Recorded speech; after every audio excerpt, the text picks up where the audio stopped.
Ano, ¿cómo estás? Creo, Buenas Joaquín. tardes, presidente de la Junta de Gobierno de la Universidad Panamericana y del IPADE, lo que no nos enseñaron en la escuela. Primero y antes de ver eso, felicitarte por estos 57 años. Qué orgullo estar aquí hoy contigo. No, gracias. Que me haya tocado justamente el viernes, el día exacto en que festejas un día tan importante como tu primer día ya oficialmente contratado como reportero. Que ya me había echado prácticamente pues todo el 68, desde abril. Sí. Oye, Pero pues, gracias Joaquín. Y bueno, pues hoy te traigo un tema que me parece que está en crisis y que no lo hemos sabido enseñar. Cada vez se debilita más entre las personas, Joaquín, y es el tema de la compasión. Fíjate, Joaquín, cómo las personas tenemos, por definición, por naturaleza, una necesidad de la relación con los demás. Somos seres sociales por naturaleza. Desde Aristóteles se ha venido diciendo. Y hoy estamos sujetos a una serie de crisis que nos han separado y que no nos permiten ni ser compasivos con los demás, ni recibir la compasión de los demás. Tres crisis que a mí me parece profundas en el mundo y que no estamos atacando en la escuela, Joaquín, es la crisis grande de soledad que vive hoy el mundo, el crecimiento del odio, ahora te daré algunas cifras a nivel global, y el crecimiento de la depresión y de la ansiedad. Y todo eso tiene que ver con que no hemos sabido ser compasivos realmente. La palabra compasión viene del latín compati, que significa sufrir con. Es cuando uno conecta con otra persona que está sufriente y no solamente conecta de manera emocional, sino que además la ayudas. Esto me parece que hoy es tan necesario, Joaquín, regresar, recuperar los lazos. Nuestros niños, y hablando de la primera crisis, la de soledad en las escuelas, están viviendo en un mundo que ni los maestros ni los padres de familia están viendo con profundidad. Lo que está sucediendo en las redes sociales, los lenguajes desconocidos para nosotros, los momentos de soledad que están ellos teniendo, nunca me parece que otra generación anterior de niños en la historia del mundo había tenido. Una cosa que me parece que está dando un cambio de época completo. Pero no solo son los niños. Hoy si oímos los números de la soledad, Joaquín, nos vamos de espaldas. En Estados Unidos se hacía un estudio hace 3 años en el cual los americanos declaraban no haber hecho un solo nuevo amigo en los últimos 5 años. En España, los hogares unipersonales, donde vive una sola persona, crece a doble dígito todos los años. Tenemos un grave problema de soledad y la soledad daña a las personas, mata a las personas. La soledad se da porque nos hemos enconchado en nosotros mismos, porque hemos perdido la capacidad de la compasión, de compadecernos, de estar en el lugar del otro. Otra, Joaquín, que es muy dura, es el crecimiento del odio en el mundo, una crisis en la cual también la compasión ha quedado de lado. Fíjate que es una pasión muy poco conocida, de la que poco se habla con profundidad y se conoce. A veces confundimos el odio con otras pasiones que son sus hermanas menores. Cuando hablamos de la ira, pensamos que es el odio, y ira y odio, además esto está definido en el diccionario, no son lo mismo. El resentimiento tampoco es el odio, el rencor tampoco es odio. Cada una de esas tiene una definición.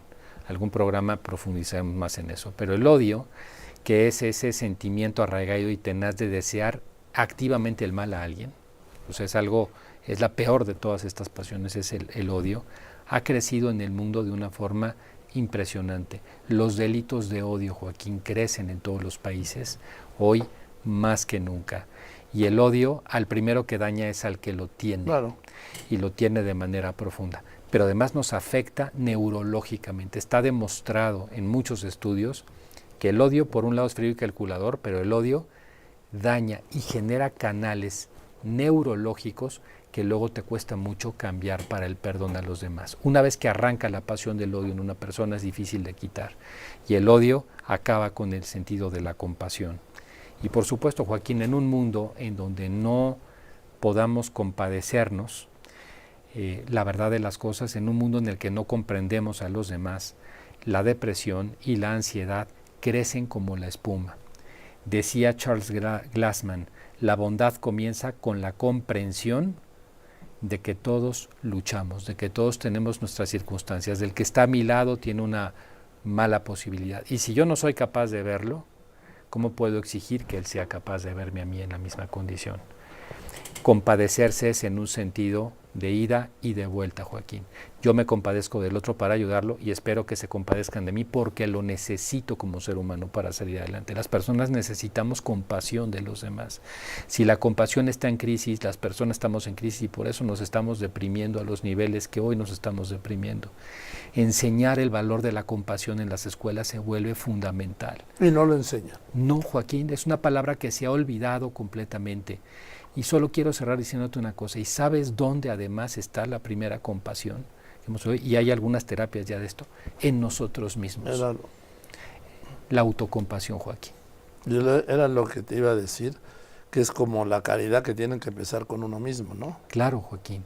Somos los primeros que nos dañamos, los primeros que nos juzgamos mal, los primeros que al no ser eso que el mundo comparativamente nos exige o que quisiéramos ser, nos dañamos a nosotros. Incluso se maneja despectivamente, ¿sí?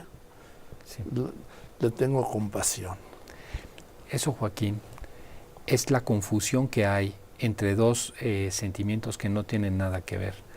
La lástima por los demás, que la lástima es cuando lo ves para abajo, como lo ves dañado, y la compasión. La compasión tiene dos elementos. El primer elemento es que yo me pongo en tu lugar. Y como sé que estás sufriendo, eso a mí me duele. Soy empático contigo porque a mí me duele. Pero lo segundo que tiene la compasión es que racionalmente voy a ver cómo te ayudo. El que tiene lástima no ayuda. El que tiene lástima desprecia. El que tiene compasión ayuda al que tiene enfrente. Qué claro eres. Porque además, en esto que has mencionado del odio, el odio es como un suicidio, porque al que odia ni se entera. Ni se entera, Joaquín. Es de esas cosas en la vida, yo te diría casi, te lo puedo decir, de esos grandes pecados que puede cometer una persona, que no se disfrutan, que solo se sufren. Odiar es terrible porque odiar va carcomiendo el alma. Odiar va cambiando nuestras conexiones neurológicas. Odiar, Joaquín, acaba con nuestra propia identidad. Y esto, yo te diría que es el punto peor en el que puede quedar una persona. Odiar nos destruye. La compasión nos construye. Aprendamos, Joaquín, enseñemos, transmitamos el sentido tan necesario, tan humano de la compasión a los niños. Es urgente. Pues sí. Y hoy más que nunca, ¿no? Hoy más que nunca. Un mundo que vemos el sufrimiento, Joaquín, a la vuelta de la esquina. Estamos viendo un mundo sufriente, un mundo que está sufriendo mucho más hoy en 2025 de lo que sufríamos hace 30 años. Un mundo mucho más deprimido del que teníamos hace 30 años. Un mundo mucho menos humano del que teníamos hace 30 años. Y eso nos lastima. Y necesitamos darle la vuelta. Y la única forma es la compasión, Joaquín. Sabernos compadecer. Gracias, querido doctor. Encantado, Joaquín, al contrario, gracias a ti. Muchas gracias, nos vemos el martes. Nos vemos aquí el martes, ahí te traigo un tema, ya te lo diré ese día, interesante para el martes. Un adelanto. Bueno, pues vamos a empezar a entender qué está pasando con las relaciones y la manera en que las personas tenemos nuestra relación con los demás. Bueno. Ya no sabemos, hemos perdido mucho eso, ya te lo contaré. Venga, gracias, doctor José Antonio Lozano Díez, presidente de la Junta de Gobierno de la Universidad Panamericana y del IPADE, y don Pepe. Buenas tardes, Joaquín. Buenas tardes al auditorio de Radio Fórmula. Joaquín, resulta que cada día los ciudadanos de a pie entendemos menos este embrollo de la ley del amparo. Me explico. 1. La claridad presidencial en la mañanera del jueves la enredó hoy el ministro en retiro Arturo Saldívar. 2. Hasta antes del mediodía, el Senado no enviaba a la Cámara de Diputados la minuta con el polémico transitorio. Al menos no ha llegado. Algún día sabremos qué pasó y quién ha movido los hilos de este revoltijo. Pero para los ciudadanos de a pie, nada cambia. Como ya se dijo, mientras los fallos de amparo sobre un tema no beneficien a todos los que tengan el mismo problema, pero no tengan dinero para un abogado, esos, la mayoría de los ciudadanos, seguirán indefensos, Joaquín. Gracias y feliz aniversario, Joaquín. Felices 57 años, más los que faltan todavía, que son otros tantos. Feliz fin de semana a todos. Gracias igualmente, que los veamos juntos. Don Pepe ya está por regresar a México al Cuauhtémoc. David.